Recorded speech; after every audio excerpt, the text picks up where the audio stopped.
Okay. Assalamu alaikum wa rahmatullahi wa barakatuh. Welcome to my favorite children. How are you? And also to my favorite parents. Welcome. So, this is, of course, the Quran, the recitation.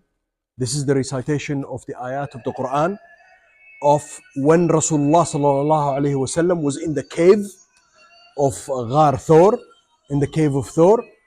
And Allah subhanahu wa ta'ala is revealing to us the ayat regarding how he protected Rasulullah sallallahu alayhi wasallam. So the recitation was from the Quran regarding Rasulullah sallallahu alayhi wasallam being in كويس بس خلي being in the cave of Ghar Thor, and Allah subhanahu wa ta'ala was saying, إِلَّا تَنْصُرُوهُ فَقَدْ نَصَرَهُ اللَّهُ, that you will not protect and make the Rasulullah sallallahu alaihi wasallam victorious, that Allah has made him victorious. In the cave, ثاني اثنين, two of them, إِذْ هُمَا فِي الْغَارِ, that they are in the cave. And ثاني اثنين إذ هما في الغار إذ يقول لصاحبه لا تخشى إن الله معنا. Do not fear, Allah is with us. That being that Allah subhanahu wa ta'ala is the third. So ثاني اثنين إذ هما في الغار, and Rasulullah sallallahu alaihi wasallam was always saying that although it may well be that there is only two of us here, but why should you fear when the third is Allah subhanahu wa ta'ala? Okay, so of course, this is the name of Rasulullah sallallahu alaihi wasallam, Muhammad alayhi salatu wassalam, and this is what we're going to be talking about today. And certainly, what we're going to be talking about today is, if you look at across on the other side, you will see there. This is the map of the Hijrah and how the whole Hijrah has actually evolved over the whole duration. Okay, if we look at where we are, this is Mecca right here at the bottom. Okay, so you can follow from there if you want. The bottom is Mecca, and what actually happened is Rasulullah sallallahu alaihi wasallam said to the Sahaba that he had been given a vision in his dream, that Jibril alayhi salam came and showed him a town, and showed him this town, and he said that will be your place of hijrah. And that this place of hijrah, he said to them that it is between two flows of lava. You know, lava from a volcano, it makes the rocks black when it dries. And if you can see up here in Medina, there is one flow of lava here, and there is another flow here on the other side, and they actually are two parts around Medina. They are flows of volcanic lava. So when Allah subhanahu wa ta'ala showed him, if you look at the other side, it's double-sided. All the pages are double-sided. Okay? So if you look at it, and you will see that that is where they started in Mecca, and the journey was 15 days to reach Medina, to enter Medina. 15 days, Rasulullah sallallahu alayhi wasallam was only him and his companions. I will not tell you who the companions are because that's going to be a question. Well, okay, so first thing is first. Who is Rasulullah sallallahu alayhi wasallam? Can anyone tell me? Who is Rasulullah? Okay, what's his full name? Huh? Your voice higher. Muhammad, the son of who? Muhammad ibn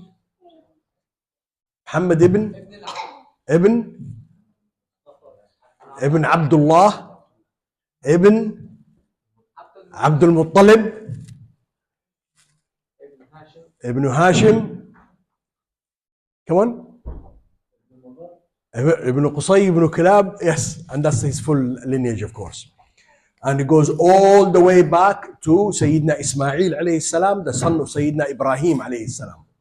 So he is a descendant of the father of the prophets Ibrahim alayhi salam.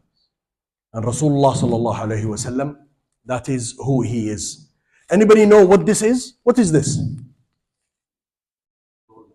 The children, not the parents. Yalla Ibrahim, say. Huh? It is not the graveyard. Tell me, what is it? Where is he buried? But where in Medina? What is the name of this room? This is the house of Aisha radiallahu anha. So Rasulullah sallallahu alaihi wasallam had a house, and he had for each of his wives a house. And they were all inside, onto the side of Al-Masjid Al-Haram Al-Nabawi. And this is the hujra, or the room of Aisha radiallahu anha al-Mu'mineen. And he is buried there. Who is buried with him? Anybody know? Who is buried with Rasulullah sallallahu alaihi wasallam? Okay, and no, not Uthman, and Abu Bakr, and yes, Umar, mashallah, radiyallahu anhum. Amir al-Mu'mineen Abu Bakr as-Siddiq wa Amir al-Mu'mineen Umar ibn al-Khattab radiyallahu anhum. They are both buried there in this room. Okay. So what year was Rasulullah sallallahu alaihi wasallam born? Yes? No, you gotta be exact. 600 is what? It's not 600 anyway. It's the 6th century, but not 600. Come on, you gotta be exact. There is a name for that year. What is the name of that year?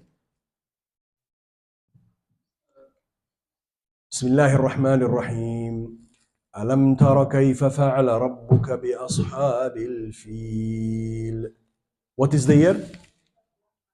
The year of the elephant, عام الفيل. What is عام الفيل? What is so important about عام الفيل? They tried to destroy Mecca. Who? Abraha. Very good, mashallah. So Abraha came with all of these elephants, and he wanted to destroy Al-Kaaba.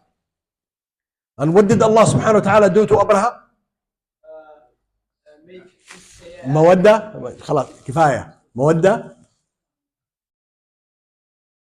فأرسل عليهم طيرا أبابيل. طيرا أبابيل.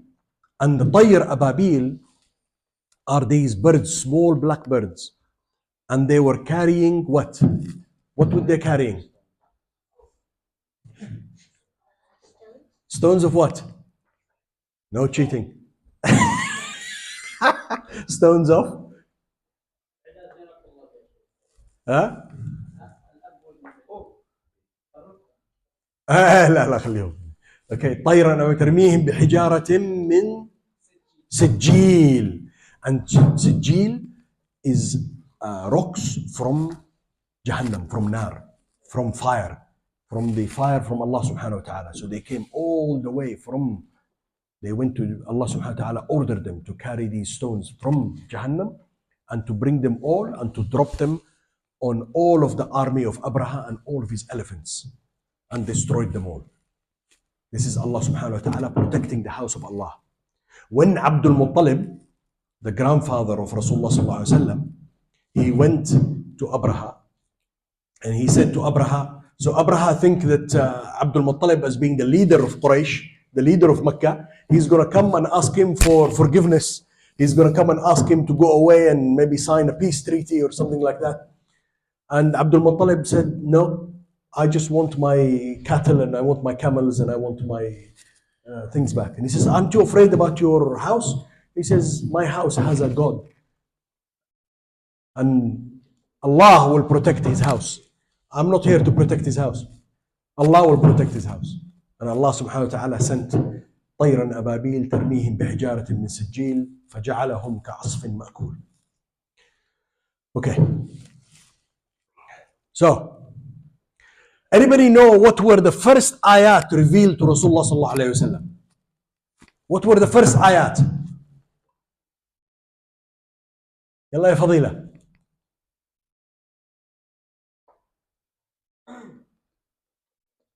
Anyone know? The first ayat? The first ayat? You know the first ayat. No, not you. You're, no? The first ayat? Yes? Huh? Sorry? أيوة. سورة اقرأ.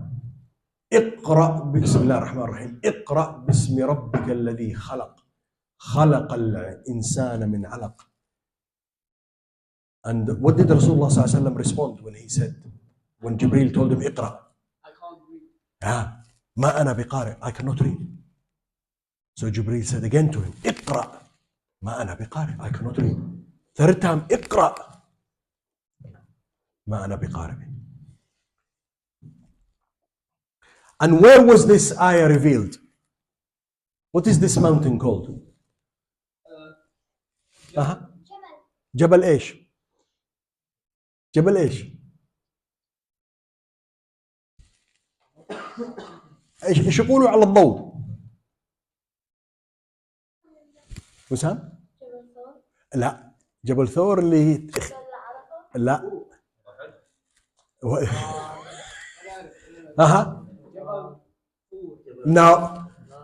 No cheating.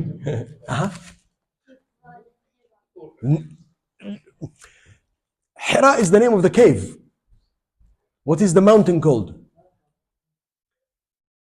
It's called Jabal An-Nur, the mountain of light.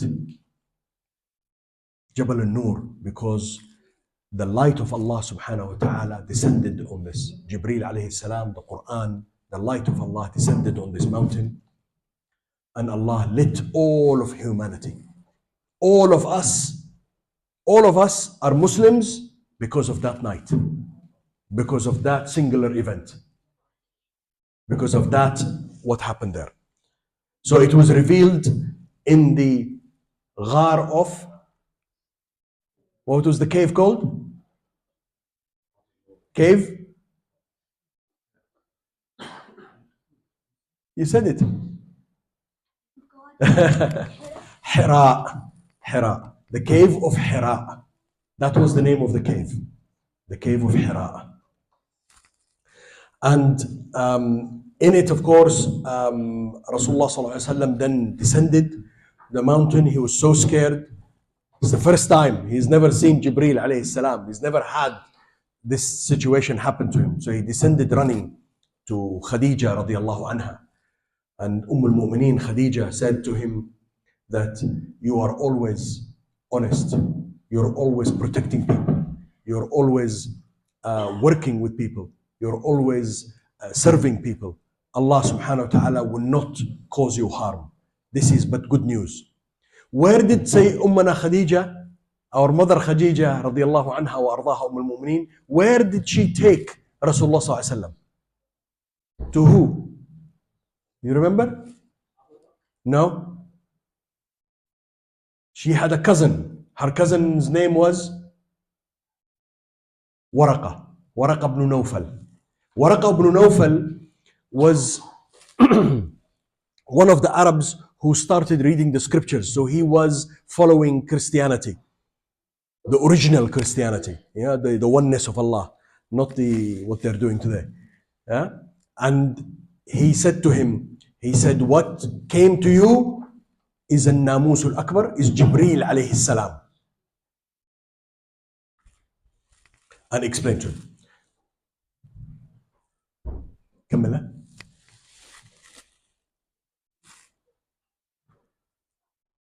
And so, okay. Okay. So who knows Surah Iqra? You know? Yalla. Come. Come. Yeah. Bismillah ar-Rahman ar-Rahim. أعوذ بالله من الشيطان الرجيم بسم الله الرحمن الرحيم اقرأ باسم ربك الذي خلق خلق الإنسان من علق اقرأ وربك الأكرم الذي علم بالقلم علم الإنسان ما لم يعلم كلا إن الإنسان ليطغى أن رآه استغنى إن إلى ربك الرجعى أرأيت الذي ينهى أبدا إذا صلى أرأيت إن كان على الهدى أمر بالتقوى أرأيت إن كذب وتولى ألم يعلم بأن الله يرى كلا لئن ينتح لمسعا بالناصية ناصية كاذبة خاطعة فليدع نادية سندع الزبانية كلا لا تطعه واسجد واقترب. ما شاء الله ما شاء الله ما شاء الله، بارك الله فيك يا إبراهيم، حفظكم الله وزادكم الله من علمه ومن فضله إن شاء الله.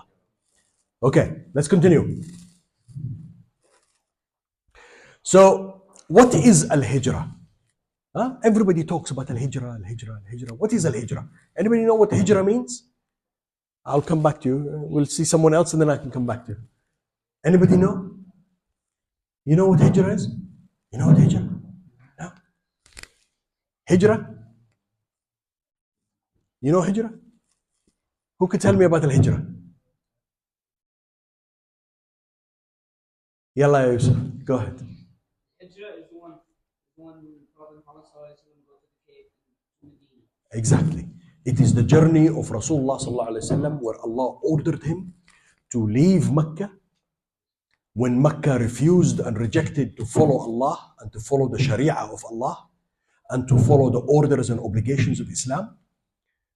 Then Allah allowed Rasulullah sallallahu alaihi wasallam and ordered him to leave Mecca and to go to Medina. But that did not just happen like this, didn't happen overnight. There were many things that had to happen, that had to be in place for that to occur and for that to be successful. Okay? So, Al-Hijrah, as you can see from here, where Rasulullah sallallahu alayhi wasallam left from Mecca and from his home went into the cave of Thor and then followed this route. And we'll talk about all of these occasions. This is the camp of Ma'bad, and then with Suraqa, and then building Quba, and then entering Medina. It took 15 nights, 15 days, 14 nights until he entered Medina.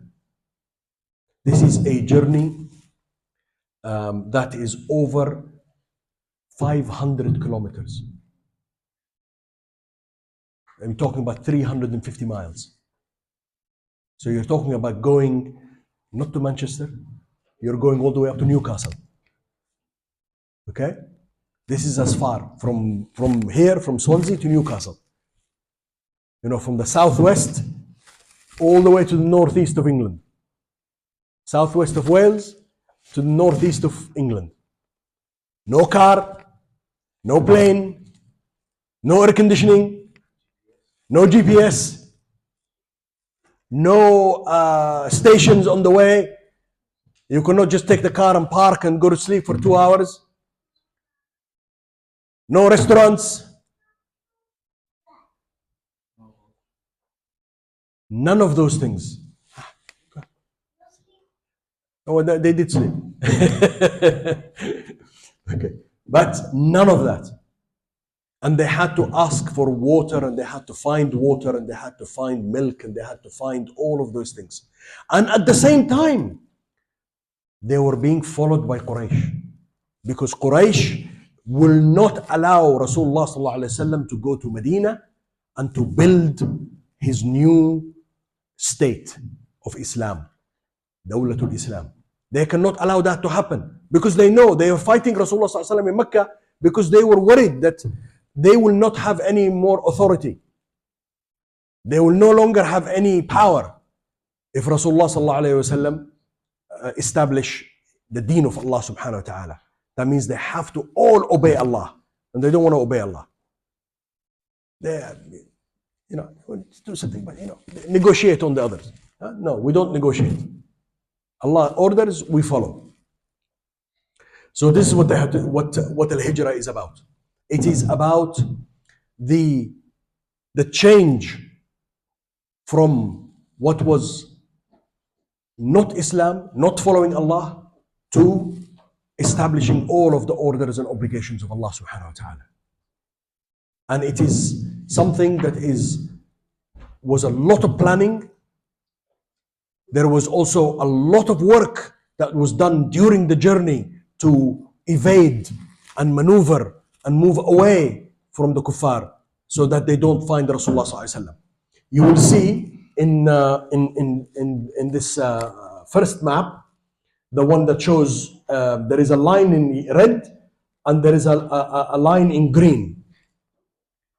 So the line in red is the typical route that all of the Arabs would take and the people of Quraysh would take whenever they wanted to go to Medina. That's the line in red. But Rasulullah sallallahu alaihi wasallam, to evade them, he took a different route, the one in green. So this is planning. Okay? All right. So tell me, what is the difference between the Ghar of Hira on the left and the Ghar of Thawr, which is on the right? What's the difference between these two? What's the difference? I already told you 5 minutes ago. You should remember. Now let's see who's learned something. Or were you all sleeping? Sleeping, huh? Yeah, please. Who's there? Someone behind? No? Yes, please. Sorry, I didn't see your hand. No, وراك. Yeah, please.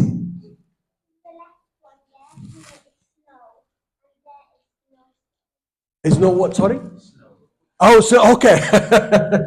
Okay. This is actually the light that's shining on there. So this one to the left, which is Ghar Hira. What did I say about Ghar Hira? What happened in Ghar Hira? Who came to Rasulullah in Ghar Hira?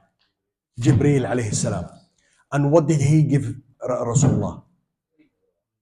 Quran. Iqra bismi rabbika alladhi khalaq.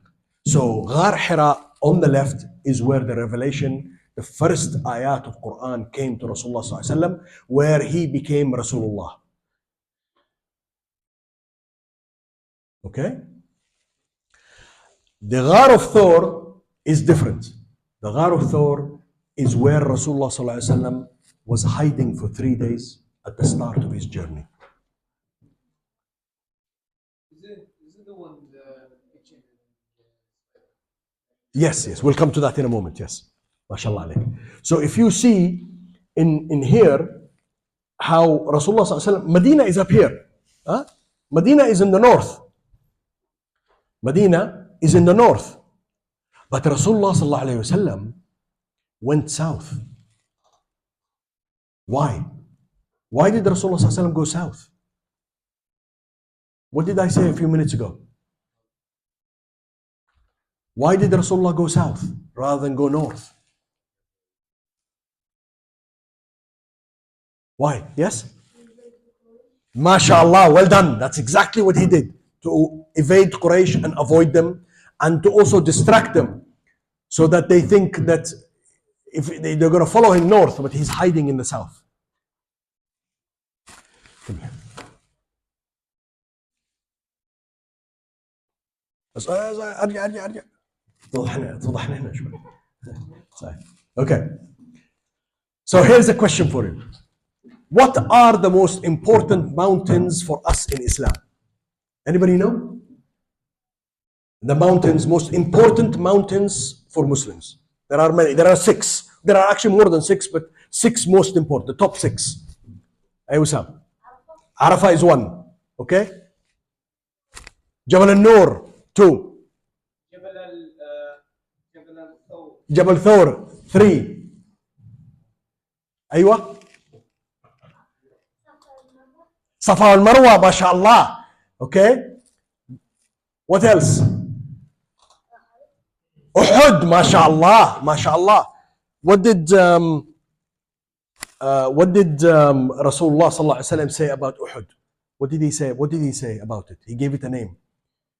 He said, "Innahu jabalun yuhibbuna wa nuhibbuh." What does that mean? Yuhibbuna, this mountain loves us, and wa nahnu, and we love it. We love Uhud. Wa nahnu nuhibbuh, we love Uhud. Okay, two more mountains.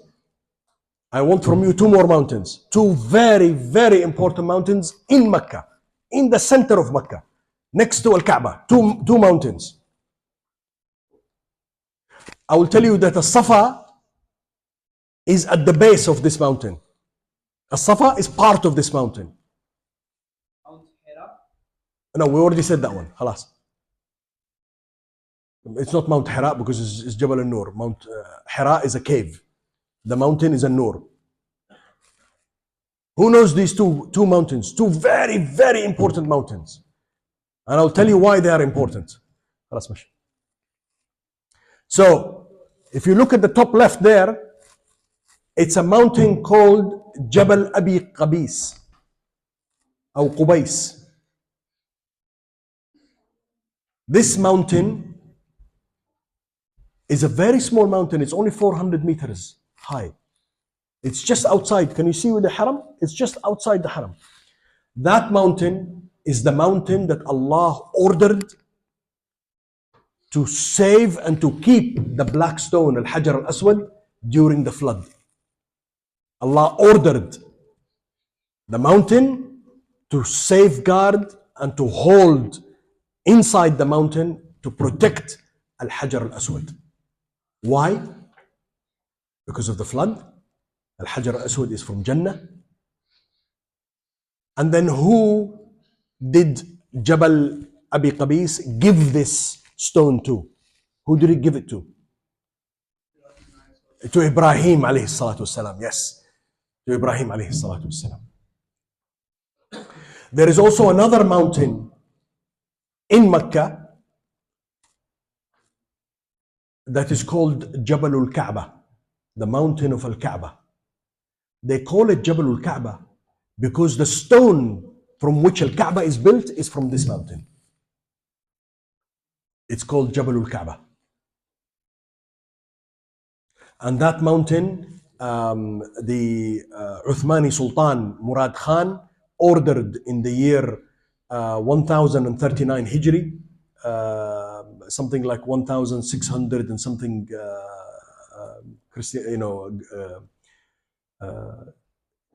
date. He ordered for them to rebuild part of Al-Kaaba because there was 1 week of rain and some of the walls of Al-Kaaba had disintegrated. So he ordered to rebuild from that mountain. واحد بس. Okay, so here we go. Who accompanied Rasulullah sallallahu alayhi wa sallam during Hijrah? Who was with Rasulullah sallallahu alayhi wa sallam during Hijrah?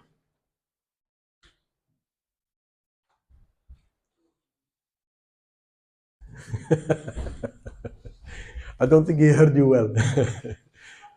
Go. Abu Bakr as-Siddiq is one. Who else? No. La, all of them will pop up. Yeah. Who is... No, Sayyidina Umar did not. Umar had already gone to Medina. So it was only Abu Bakr. Abu Bakr and two more. No, not Uthman. You probably don't know these names. You'd have to really have studied Sirah to know it. There is Amir ibn Fuhayra. He was a servant to Abu Bakr as-Siddiq, and therefore during the whole of the Hijrah, his job, he had two things to do. The whole Hijrah, he would make sure that all of the footsteps of Abu Bakr and Rasulullah sallallahu alaihi wasallam were wiped, so nobody could know where they're going. How was he doing that? He had cattle, so he had goats, and he would let the goats eat and go over the tracks, so that nobody would then see them. And then this man, Al-Laythi Abdullah ibn Urayqit, he was not a Muslim, he was a mushrik, he was a kafir.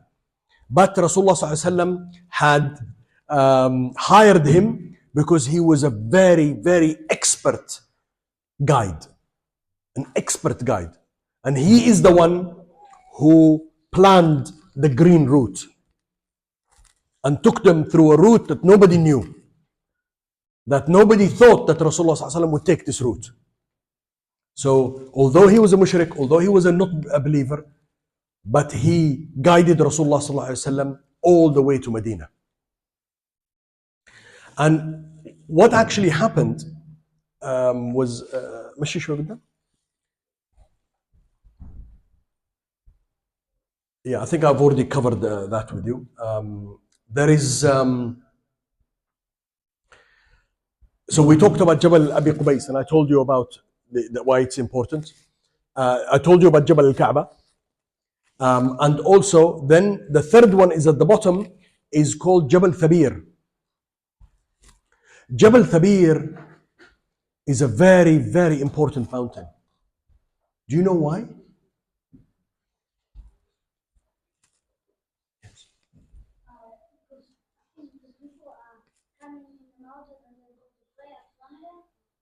No, not that one. Not that one. But Jabal Thabir, we spoke about it during the Hajj time when we said about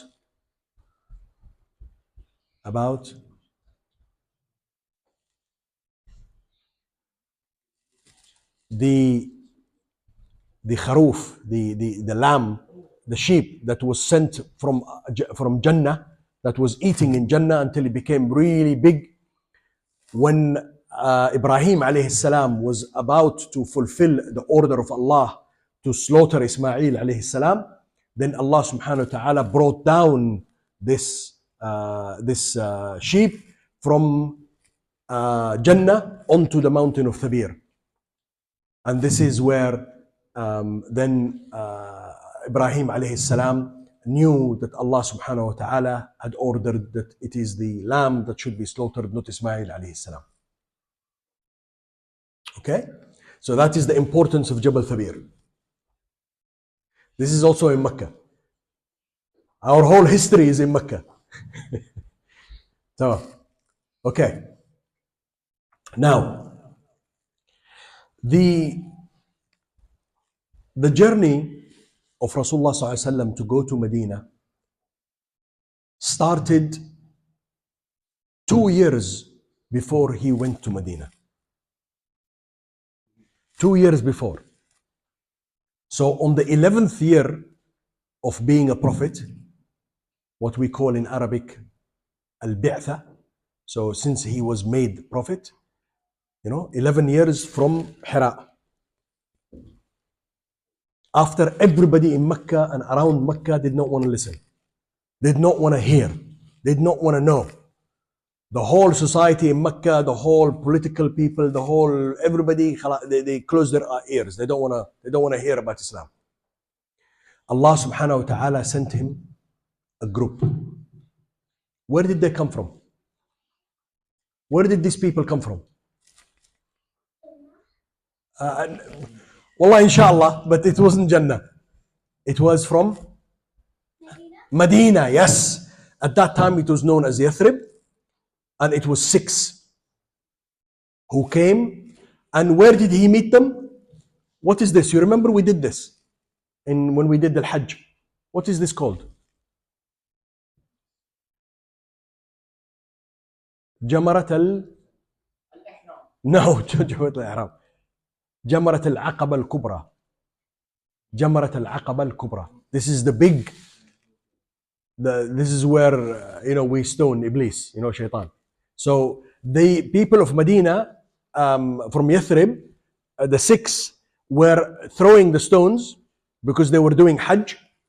And Rasul ﷺ started to speak to them and says, where are you from? And they said, oh, we are from Medina, from Yathrib. And he then explained that his uncles are from Medina, he's from his mother's side. And he started to have a conversation with them. This is the art of da'wah. When we read the seerah of Rasulullah sallam, we don't read it because we want to cry. We don't want to read it because we say, ah, ya Rasulullah. We read it so we learn. We learn how he did da'wah. We learn how he actually engaged with people and spoke to people and discussed with people. Yeah? And so he said to them, my uncles are from there. So he was making a connection.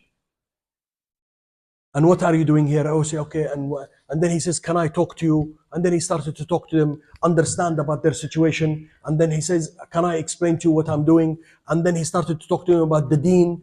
And then they said, this must be the man that the Jews of Medina have told us is coming now. And they became Muslim that night with Rasulullah sallallahu alaihi wasallam. And they went back to Medina the 6th. And they took Islam to all of their families. And then the next year they came with more.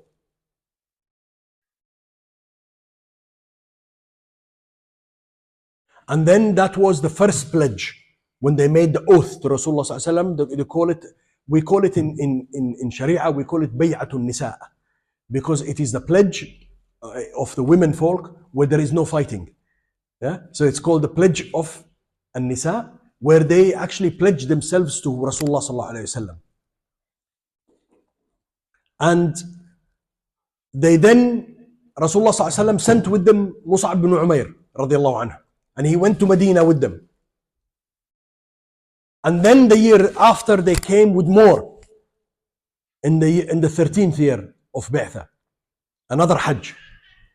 And they made what is known as Bay'atul Dam, which is the pledge that we will protect you the same way we protect our women and children and money. We will die for you, Ya Rasulullah. And they made that bay'ah. And that was the 3rd year. And when that happened, then they are the ones that Allah subhanahu wa ta'ala said about them, وَالَّذِينَ آوُوا وَنَصَرُوا. They are the ones who protected and enabled by strength. Give Nasr to Rasulullah sallallahu alayhi wasallam. And then, after they gave him that pledge, then in Muharram, like now, this month Muharram, Rasulullah sallallahu alayhi wasallam made the intention that he will do hijrah. And he then started to tell all the Sahaba to go to Medina, that you have a home now in Medina, go to Medina. So they started to go to Medina. The Kuffar of Quraysh recognized something is wrong because where is this? Who is this guy? Oh, they've gone. Where have they gone? And then they realized about the pledge and about what happened with Rasulullah sallallahu alaihi wasallam, and that they then wanted to stop Rasulullah sallallahu alaihi wasallam from going. Because they cannot allow that to happen. They cannot lose control. Because Quraysh and Mecca are the center of Arabia. For them, they don't think about religion or belief or anything. They're business people. It's money. For them, the idols that they have around the Kaaba and all that was money. Is how much money can we make? And this is what happens when you make dunya before akhirah. Anyway, so let's continue. Now, the start of the journey is, as I was saying to you earlier, if you go to the north, the yellow line is Medina. That's the direction of Medina. But Rasulullah sallallahu alaihi wasallam went to the direction of Yemen.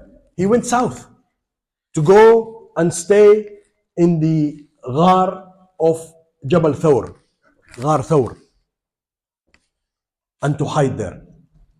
When he left the home, when he came and was very quiet, Abu Bakr was always asking him, Ya Rasulullah, can I go?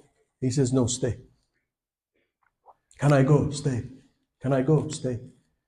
So Abu Bakr had a feeling that, and then one day, Rasulullah sallallahu alaihi wasallam came to him. And Abu Bakr Siddiq said, this is the unusual time. Rasulullah never comes at this time. He comes beginning of the day or end of the day. He never comes in the middle of the day. Middle of the day in Mecca is very hot. Severe heat. Nobody goes out. People are hiding inside. So why? Why is he here? There must be something important. And then he told him that I have been given the permission. Rasulullah said, Allah has given me the permission. What did Abu Bakr as-Siddiq say to him? Anybody know what Abu Bakr as-Siddiq said to Rasulullah? What did he say? One word he said. What was it? No. Companionship, Ya Rasulullah. I want to be with you. Can I be your companion? Can I be with you? He didn't care about anything. Can I be with you? And Rasul said, As-suhba ya Abu Bakr.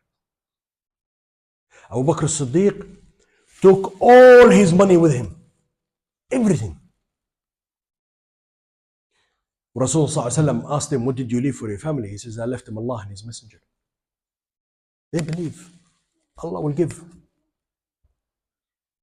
So, he then went, and then at night, Jibreel alayhi salam, Allah subhanahu wa ta'ala knew that that afternoon, Quraysh had met in Dar al-Nadwa, in Dar Qusay ibn Kilab, and they met and they decided that they must kill Muhammad sallallahu alayhi wa sallam. And they, Jibreel alayhi salam ordered Rasulullah, he says, do not sleep in your bed tonight. Who slept in the bed of Rasulullah? Who slept in the bed of Rasulullah? Yalla. Come on. Ali, tell me. Nothing wrong. Ali radiallahu anhu. Ali radiallahu anhu. He slept in his bed. Did you want to tell me? No? Okay, right. And then when Rasulullah sallallahu alaihi wasallam, already the kuffar of Quraysh, they had ordered one man from every one of the tribes to take a sword and go to the house of Rasulullah. When Rasulullah sallallahu alaihi wasallam left the house, he took some sand and he read the ayat from Surah Yasin. Yasin wal Quran al Hakim innaka lamin al mursalin, until he came to the ayat وَجَعَلْنَا مِنْ بَيْنِ أَيْدِيهِمْ سَدًّا وَمِنْ خَلْفِهِمْ سَدًّا فَأَغْشَيْنَاهُمْ فَهُمْ لَا يُبْصِرُونَ. And he threw it. And it blinded them. By the will of Allah subhanahu wa ta'ala, they were all blind. Rasulullah sallallahu alaihi wasallam walked through them like this, like you're sitting here and I walk through and you cannot see me.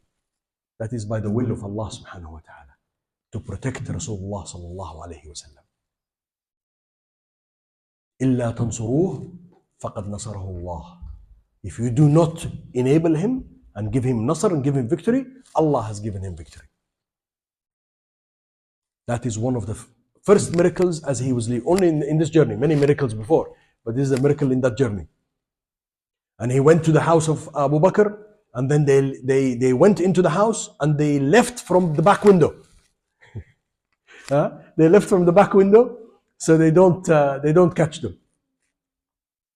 And then they went to Ghar Thor, and they hid there for 3 days. In those 3 days, Abdullah ibn Abi Bakr, the son of Abu Bakr as-Siddiq, would go there with them, and he would make sure that Mecca would see him during the day. But at night he would go and give them food and water and everything.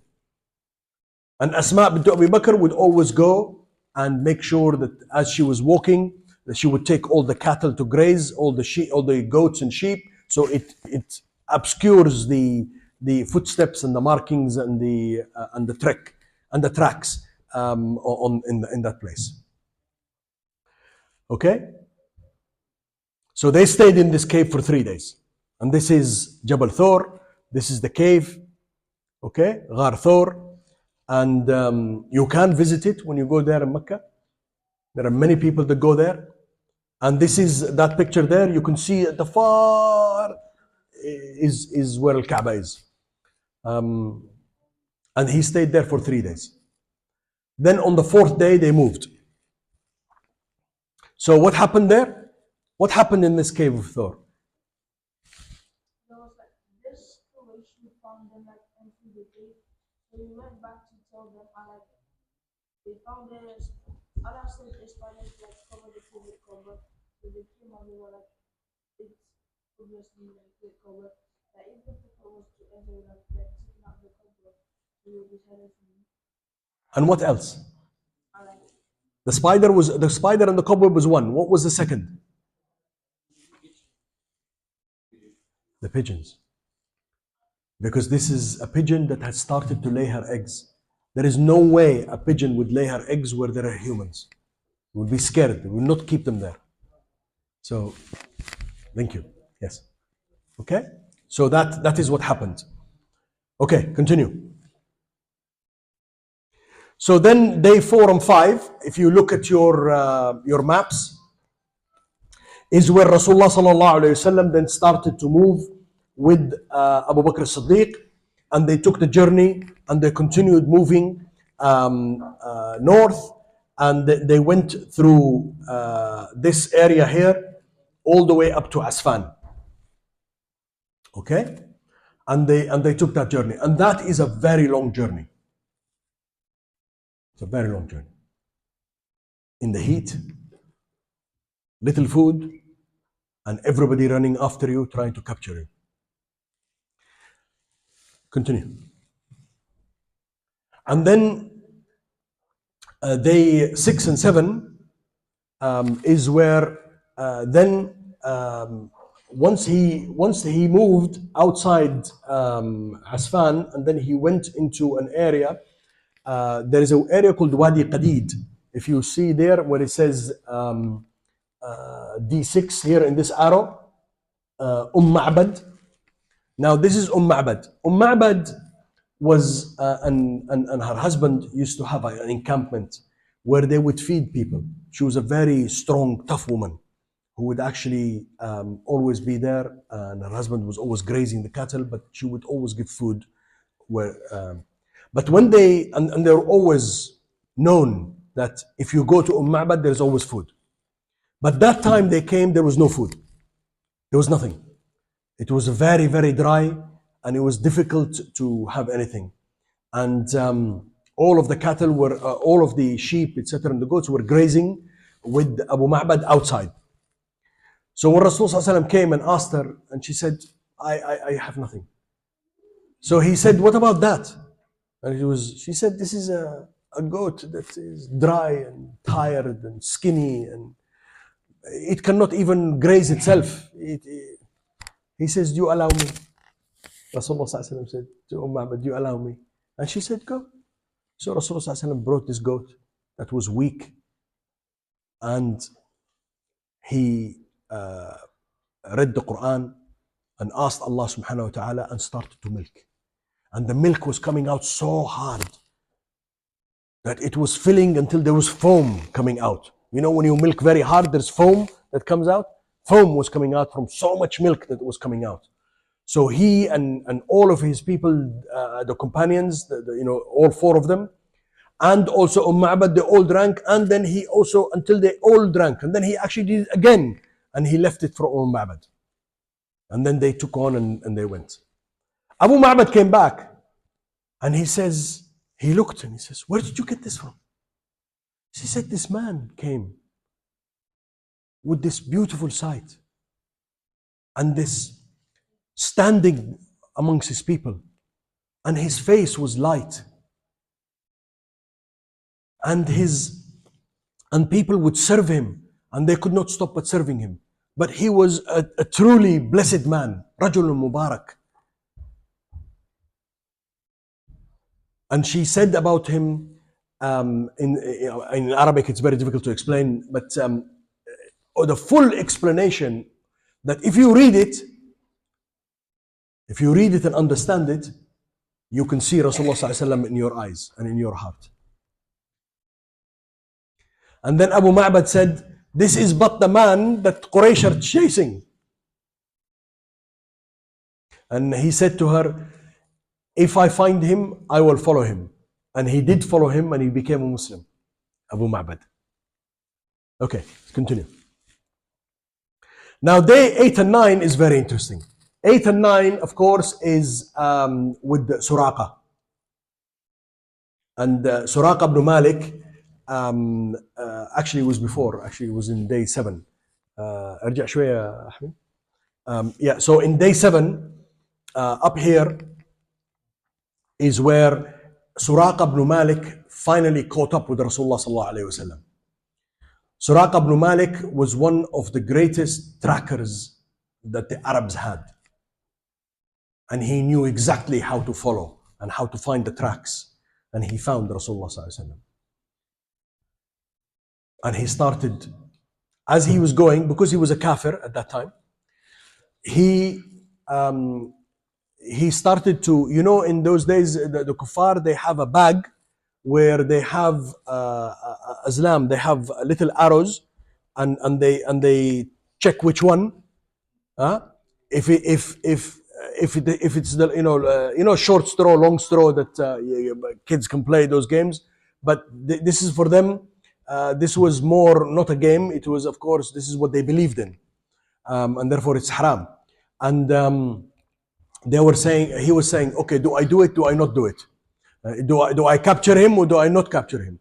But what he got was not to capture him, but he ignored it, and he went after him, after Rasulullah sallallahu alaihi wasallam, and his horse sunk in the sand, and he fell off the horse, and then he got up and he pulled his horse out, and then he did the straws again, and he knew that he didn't like him because he was telling him to go back. But he said, no, I'm going to go. Because why? Because Quraysh have given 100 camels of the best camels as a reward for capturing Rasulullah sallallahu alaihi wasallam. So he wanted to capture. So he then followed him again, and again his horse sunk. And he then did it, and then he went again, and the third time he sunk, he called out to Rasulullah sallallahu alaihi wasallam. He says, give me security. He realized that there's no way. This is someone else getting involved in this. My horse will not get sunk 3 times. I am a tracker. I know this land. I know this route. This should not happen to me. He knew at that time that Rasulullah sallallahu alaihi wasallam is protected by a powerful Allah subhanahu wa ta'ala who was protecting him from everything. And there is the narration that he gave him the security and a pact that he can go back, that he will be safe, because he was worried about himself now, because he knew that the Rasulullah sallallahu alaihi wasallam is protected by something much bigger, much stronger. Okay, right, let's continue. I don't want to, we'll probably get too late. So day 8 and 9, he continued on to the trip, as you can see there from that shadowed area. He continued on, and he went on through the mountains. This is a very, very tough area here, because this is the normal route. The red is the normal route, but he took the other route through the mountains to continue to evade and avoid Quraysh and whoever is tracking him. A very, very hard route. But Rasulullah sallallahu alaihi wasallam persisted with that route and continued with that route because it was the order of Allah subhanahu wa ta'ala, and he took it and he continued. Then on day 10 and day 11, Rasulullah sallallahu alaihi wasallam continued here, and you can see now the volcanic areas. And as he entered and went through the valley here and entered into Quba. Why is this mosque important, the Masjid of Quba? Why is Masjid Quba important to the Muslims? Do you know? Is it people who can go pray with the No?